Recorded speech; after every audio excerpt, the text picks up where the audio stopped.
ভারতবর্ষ যাদেরকে আশ্রয় দিয়েছিল তারা এই ভারতকে টুকরো করে প্রথমে একটি দেশ, পরবর্তীকালে দুটি দেশ তৈরি করেছে, যে পরবর্তীকালে পশ্চিমবঙ্গ বিভাজন করবারও দাবি উঠতে পারে। একমাত্র কাজ হচ্ছে সন্তান সংখ্যা বৃদ্ধি করা, যা নিশ্চিতভাবে আলোচনার মধ্যে আসা উচিত।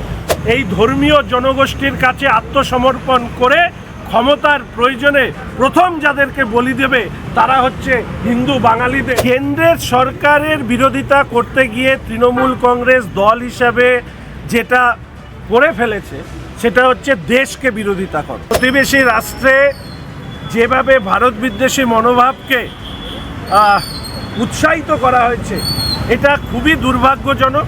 প্রোগ্রেসিভ যে দলগুলোর কথা বলছেন আসলে এরা হিন্দু বিরোধী। আমি অনেকবার এই কথা বলেছি, কেননা বাংলা বিরোধী দলের নাম হচ্ছে তৃণমূল কংগ্রেস। একজন মন্ত্রী যিনি সংবিধানকে সামনে রেখে শপথ নিয়েছেন, তিনি মুসলিম জনগোষ্ঠীর সংখ্যা পশ্চিমবঙ্গে কেন বৃদ্ধি পাচ্ছে বলতে গিয়ে যে ভাষায় তিনি কথা বলেছেন, আমি বিধানসভার অভ্যন্তরে স্পিকার সাহেবের কাছে পয়েন্ট অফ অর্ডারের মাধ্যমে জানতে চেয়েছিলাম যে উনি ওনার এই বক্তব্য কার্যবিবরণীতে যাবে কি যাবেন না। তো স্পিকার সাহেব জানিয়েছেন যে কার্যবিবরণীতে এই বক্তব্য যাবে কি যাবে না সেটা উনি পরে জানাবেন।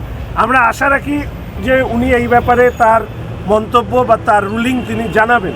তবে এটা দুর্ভাগ্য যে একজন মন্ত্রী কিভাবে জনসংখ্যা বৃদ্ধির প্রয়োজনে আরও বেশি সন্তান তৈরি করবার কথা বলে নিজেদের অবস্থান, যে কথা আমি বারবার করে বলেছি যে পশ্চিমবঙ্গের এই জনসংখ্যা বৃদ্ধি মুসলিম সম্প্রদায়ের এই রকম দিন ডেকে নিয়ে আসতে পারে যেখানে ভারতবর্ষ যাদেরকে আশ্রয় দিয়েছিল তারা এই ভারতকে টুকরো করে প্রথমে একটি দেশ, পরবর্তীকালে দুটি দেশ তৈরি করেছে।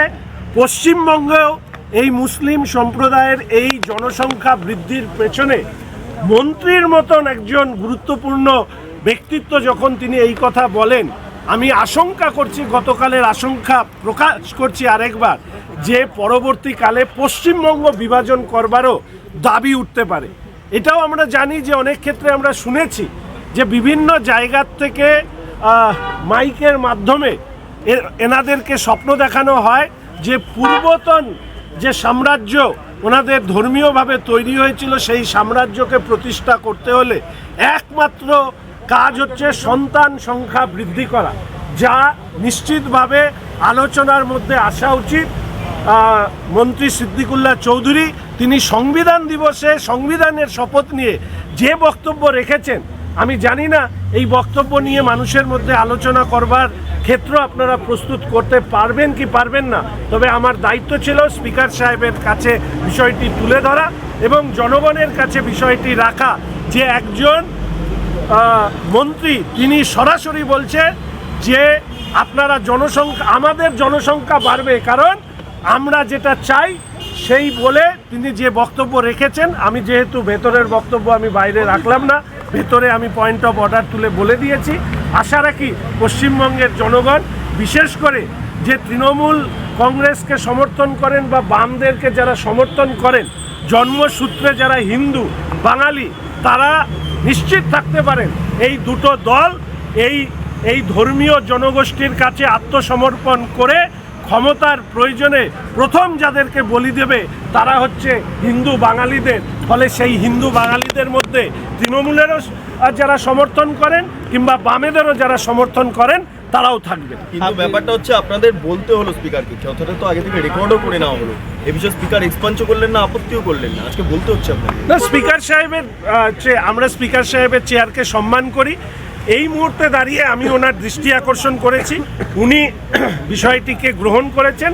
আমি আশা করি রুলিং দেওয়ার সময় তিনি নিশ্চিতভাবে এই বক্তব্য কেন এক্সপান্স করা হবে না বা এক্সপান্স করা হবে তিনি আপনাদের সামনে এই বিষয়টি পরিষ্কার করবেন। নকশালবাড়ি এলাকাতে তেজস্ক্রিয় পাওয়া গিয়েছে, পারমাণবিক তেজস্ক্রিয়।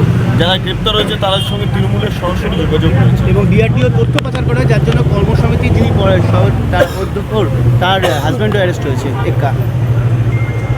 কেন্দ্রের সরকারের বিরোধিতা করতে গিয়ে তৃণমূল কংগ্রেস দল হিসাবে যেটা করে ফেলেছে সেটা হচ্ছে দেশকে বিরোধিতা করো। ফলে এই দেশ বিরোধিতার মানসিকতা তৃণমূল কংগ্রেসের সাথে যুক্ত মানুষদের মধ্যে প্রবাহিত হচ্ছে। তারই ফলশ্রুতিতে এই ধরনের একটি অত্যন্ত সংবেদনশীল বিষয়ে তৃণমূল কংগ্রেসের নির্বাচিত জনপ্রতিনিধির স্বামীর ধরা পড়াটা আশ্চর্যের বিষয় নয়। কারণ তৃণমূল কংগ্রেস মনে করেন কেন্দ্রের সরকারের বিরোধিতা আর দেশ বিরোধিতা সমার্থক। ফলে দেশের যারা বিরোধিতা করেন, ভারতের যারা বিরোধিতা করেন, তাদের সাথে তৃণমূল কংগ্রেসের লোকজনের যোগাযোগ থাকবে, এটাই স্বাভাবিক।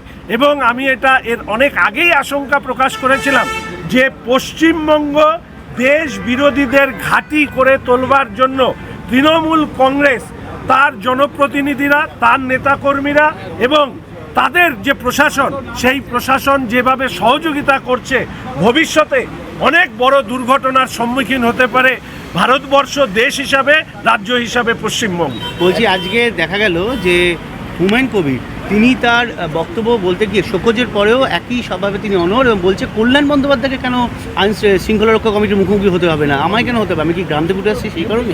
তো উনি যে বক্তব্য রাখছে তাতে তো মাননীয় মুখ্যমন্ত্রী তার দল যে তিনটে শৃঙ্খলা রক্ষা কমিটি তৈরি করেছেন তার অস্তিত্ব নিয়ে প্রশ্ন তুলে দিয়েছেন।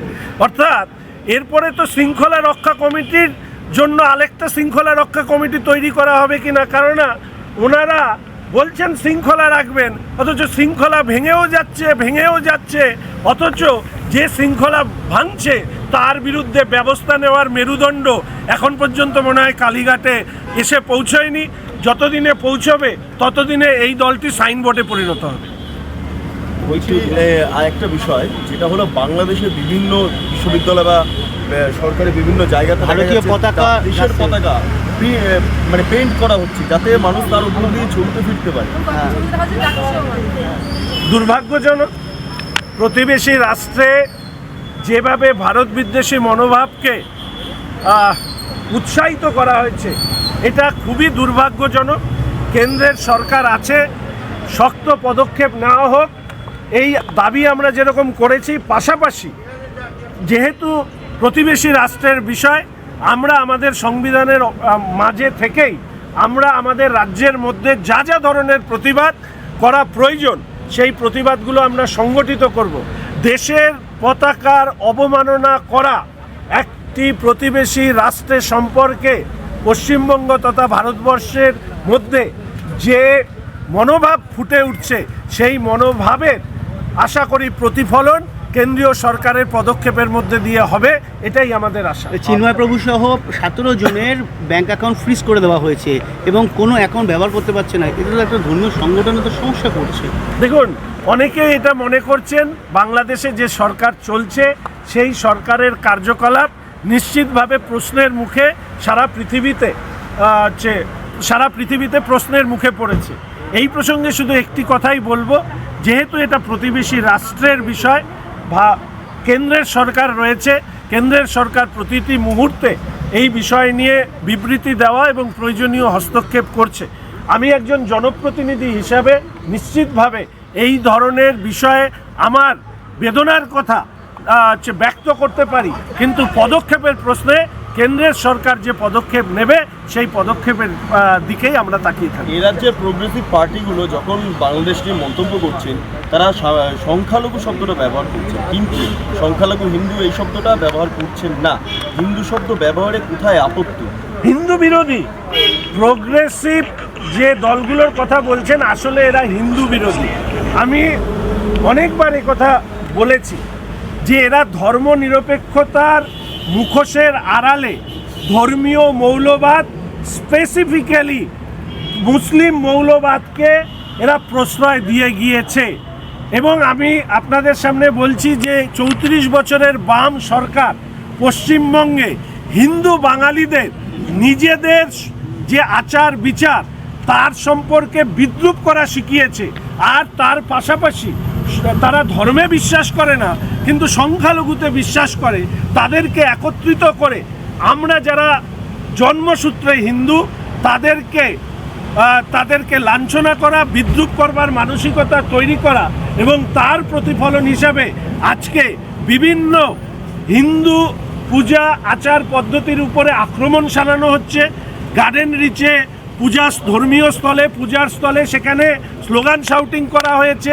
এর পাশাপাশি আপনারা দেখেছেন শুধু গার্ডেন রিচ নয়, ফাঁসি দেওয়া, ফালাকাটা থেকে শুরু করে বিভিন্ন জায়গায় যে ঘটনাগুলো ঘটছে, এই ঘটনাগুলো থেকে এটাই প্রমাণিত হয় যে পশ্চিমবঙ্গে মুসলিম মৌলবাদ এবং ধর্মীয় অসহিষ্ণুতা তার পরিপোষক হচ্ছে রাজ্যের সরকার, তৃণমূল কংগ্রেসের সরকার। দুর্ভাগ্যজনকভাবে গতকালও আমরা দেখলাম যে ইসকনের মহাপ্রভুর গ্রেপ্তার নিয়ে বলতে গিয়ে রাজ্যের মুখ্যমন্ত্রী অনাবশ্যকভাবে এই রাজ্যে বা এই দেশে কেন্দ্রের সরকারের ভূমিকাকে সমালোচনা করতে গিয়ে বেশ কিছু কথা বললেন।